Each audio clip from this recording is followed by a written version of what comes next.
21st of March 2023. Chapter 11 of The Last Battle by C.S. Lewis. The pace quickens. Quick as lightning, Rishdar Tarkhan leapt back out of reach of the king's sword. He was no coward and would have fought single-handed against Tirian and the dwarf if need be. But he couldn't take on the eagle and the unicorn as well. He knew how eagles can fly into your face and peck at your eyes and blind you with their wings.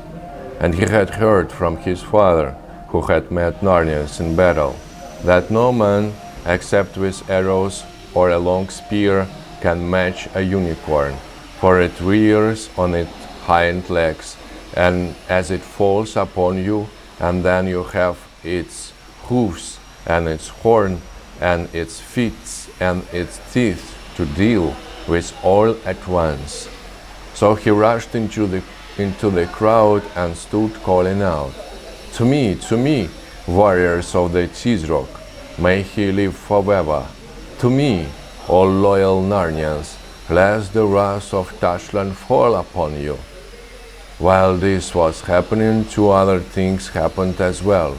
The ape had not realized his danger as quickly as the Tarkhan.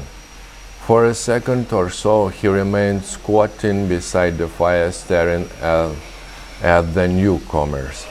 Then Tirian rushed upon the wretched creature, picked it up by the scruff of the neck, and dashed back to the stable shouting, "Open the door!" Poggin opened it. "Go and drink your own medicine shift," said Tirian, and hurled the ape through into the darkness. But as the dwarf banged the door shut again, a blinding, greenish blue light shone out from the inside of the stable. The earth shook, and there was a strange noise, a clucking and screaming, as if it was the hoarse voice and some monstrous bird. The beasts moaned and howled and called out, "Tashlan, hide us from him!" And many fell down, and many hid their faces in their wings or paws. No one except Farsight, the eagle, who has the best eyes of all living things, noticed the face of Rishdar Tarkhan at that moment. And from what Farsight saw, he knew at once that Rishdar was just as surprised, as nearly as frightened as everyone else. "There goes one," thought Farsight, "who has called on gods he does not believe in. How will it be with him if they have really come?" The third thing, which also happened at the same moment, was the only really beautiful thing that night. Every single talking dog in the whole meetings, there were 15 of them, came bounding and barking joyously to the king's side. They were mostly great big dogs with thick shoulders and heavy jaws. Their coming was like the breaking of a great wave on the sea beach. It nearly knocked you down. For though they were talking dogs, they were just as doggy as they could be, and they all stood up and put their front paws on the shoulders of the humans and licked their faces, all saying at once, "Welcome, welcome, we'll help, help. Show us how to help, show us how. It was so lovely that it made you want to cry. This at last was the sort of thing they had been hoping for. And when, a moment later, several little animals, mice and moles and a squirrel or so, came pottering up, squealing with joy and saying, See, we're here."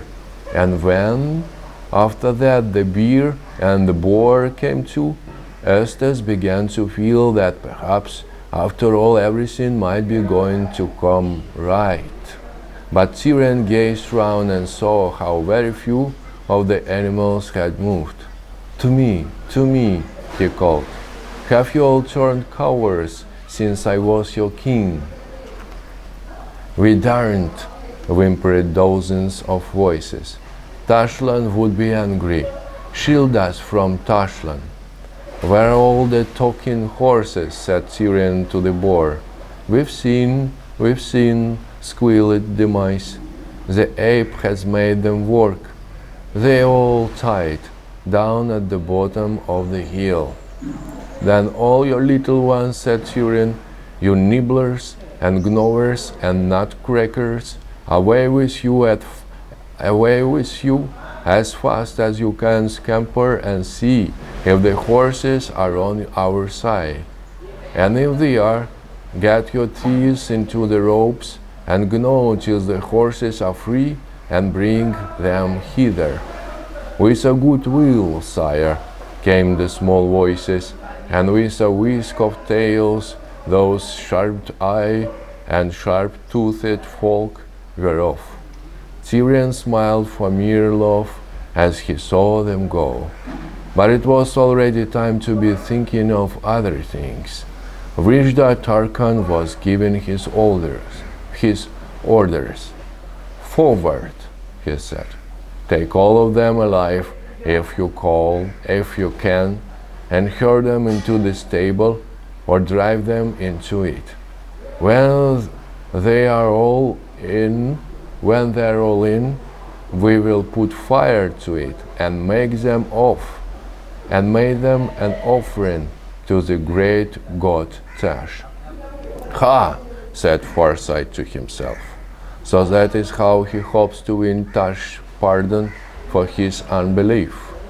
The enemy line, about half of Vrishda's force, was now moving forward, and Tyrion had barely time to give his orders. Out on the left, Jill, and try to shoot all you may before they reach us. Boar and Bear next to her. Poggin on my left, Eustace on my right. Hold the right wing, Jewel. Stand by him, Puzzle, and use your hooves. Hover and strike, Farsight. You dogs, just behind us. Go in among them after the sword play has begun. Aslan to our aid. Eustace stood with his heart beating terribly, hoping that he would be brave. He had never seen anything, though he had seen both a dragon and a sea serpent, that made his blood run so cold as that line of dark-faced, bright-eyed men. There were 15 Calormins, a talking bull of Narnia, Slinky the fox, and Regal the satyr. Then he heard Thunk and Zip on his left, and one Calormin fell, then Twunk and Zip again, and the satyr was down. Oh, well done, daughter, came Tyrion's voice, and then the enemy were upon them. Eustace could never remember what happened in the next 2 minutes. It was all like a dream. The sort you have when your temperature is over 100, until he heard Vrishda Tarkan's voice calling out from the distance, "Retire, back hither and reform." Then Eustace came to his senses and saw the Calormins scampering back to their friends, but not all of them. 2 like that, pierced by Jewel's horn, 1 by Tyrion's sword. The fox lay dead at his own feet, and he wondered if it was he who had killed it. The bull was also down, shot through the eye by an arrow from Jill, and gashed in his side by the rower's tusk. But our side had its losses too. 3 dogs were killed, and the fourth was hobbling behind the line on 3 legs and whimpering. The bear lay on the ground, moving feebly. Then It mumbled in his throaty voice, bewildered to the last. I don't understand. Laid its big head down on the grass as quietly as a child going to sleep, and never moved again. In fact, the first attack had failed. Eustace didn't seem able to be glad about it. He was so terribly thirsty, and his arm ached so. As he defeated Calormenes went back to their commander, the dwarfs began jeering at them. "Had enough, darkies," they yelled. "Don't you like it? Why doesn't your great Tarkan go and fight himself instead of sending you to be killed? Poor darkies!" "Dwarfs," cried Tirian, "come here and use your swords, not your tongues. There is still time. Dwarfs of Narnia, you can fight well, I know. Come back to your allegiance." "Yeah," sneered the dwarfs, "not likely. You are just as big humbugs as the other lot. We don't want any kings. The dwarfs are for the dwarfs. Boo!" Then the drum began. Not a dwarf drum this time, but a big bull's hide Calormene drum. The children from the very first hated this sound. Boom, boom, baba, boom it went. But they would have hated it far worse if they had known what it meant. Tirian did. It meant that there were other Calormene troops somewhere near, and that Rizda Tarkan was calling them to his aid. Tirian and Jewel looked at one another sadly. They had just begun to hope that they might win that night, but it would be all over with them if new enemies appeared. Tirian gazed despairingly around. Several Narnians were standing with the Calormenes, whether through treachery or in honest fear of Tashlan.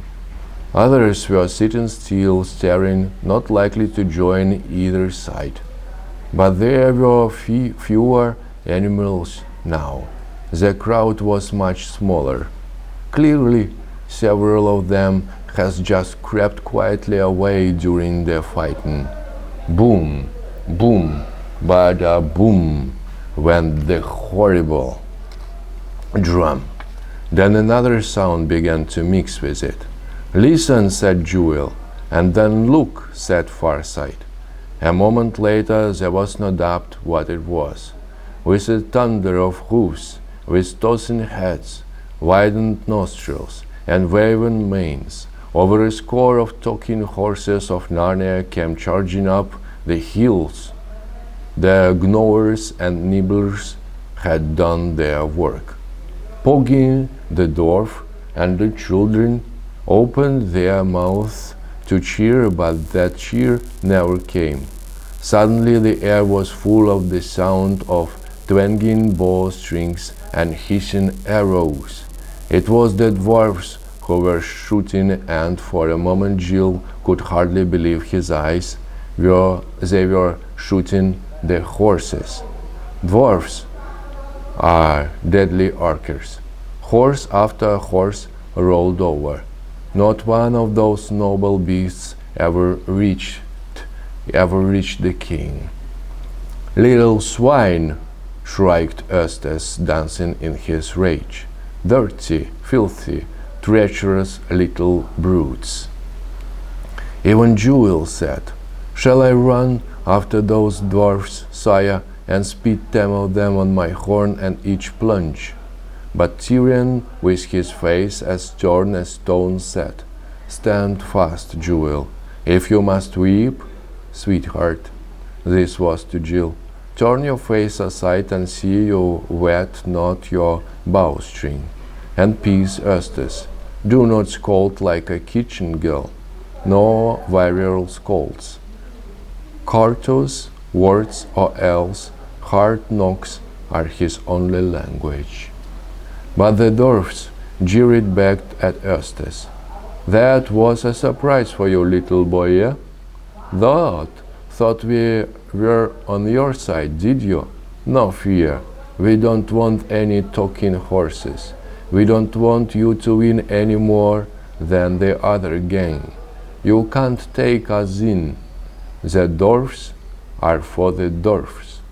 Rizda Tarkan was still talking to his men, doubtless making arrangements for the next attack, and probably wishing he had sent his whole force into the first.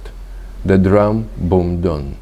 Then, to their horror, Tyrion and his friends heard, far fainter, as if from a long way off, an answering drum.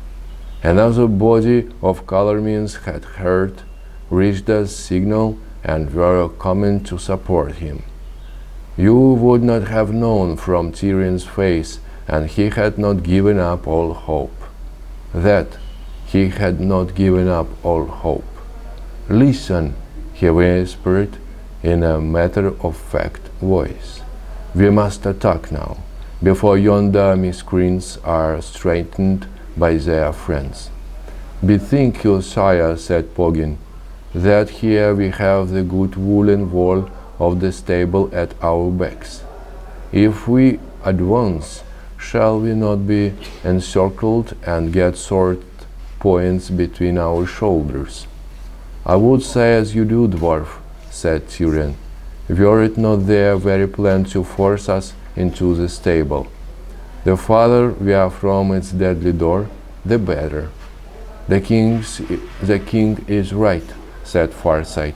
Away from the accursed stable, and whatever goblin lives inside it, at all costs. Yes, do let's, said Eustace.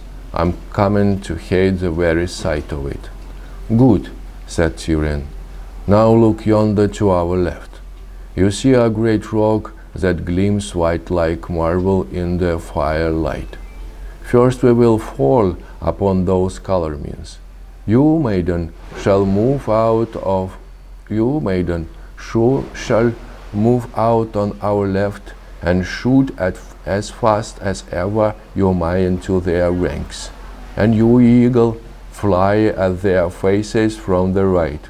Meanwhile, we others will be charging them.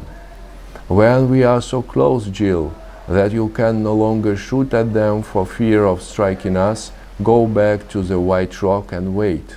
You others, keep your ears wide even in the fighting.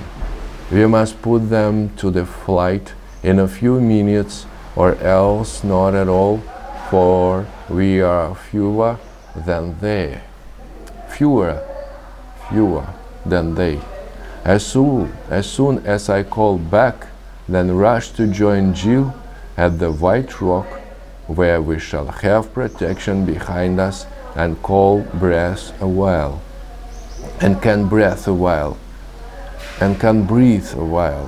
Now be off, Jill.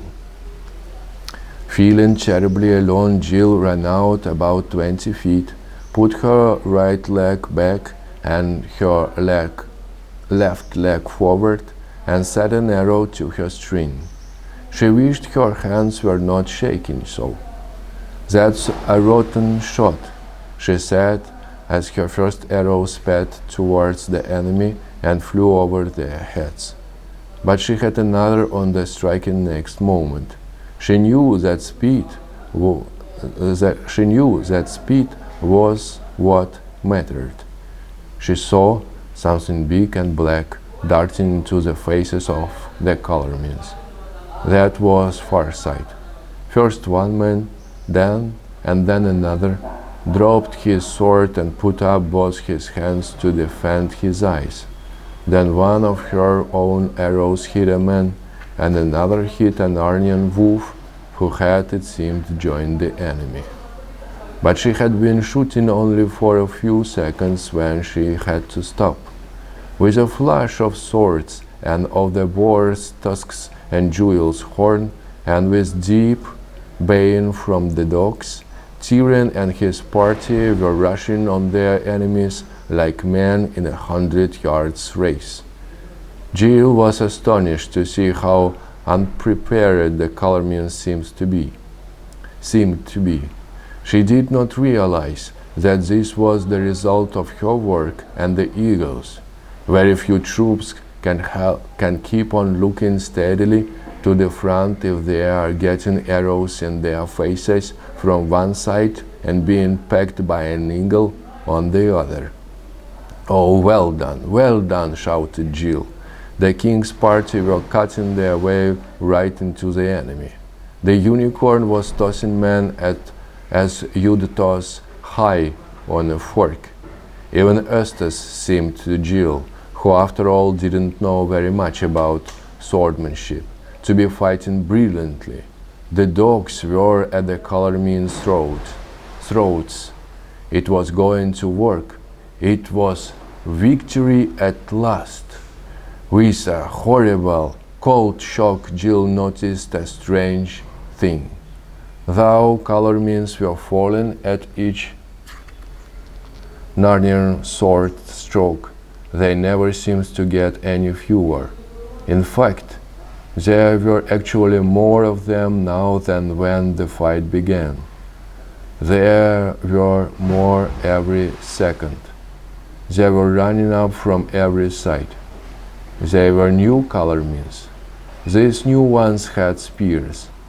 There was such a crowd of them that she could hardly see her own friends. Then she heard Tyrion's voice crying, "Back! Back to the rock!" The enemy had been reinforced. The drum had done its work.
आपण ज्या व्यक्तीस call करीत आहात तो व्यक्ति उत्तर देत नाही.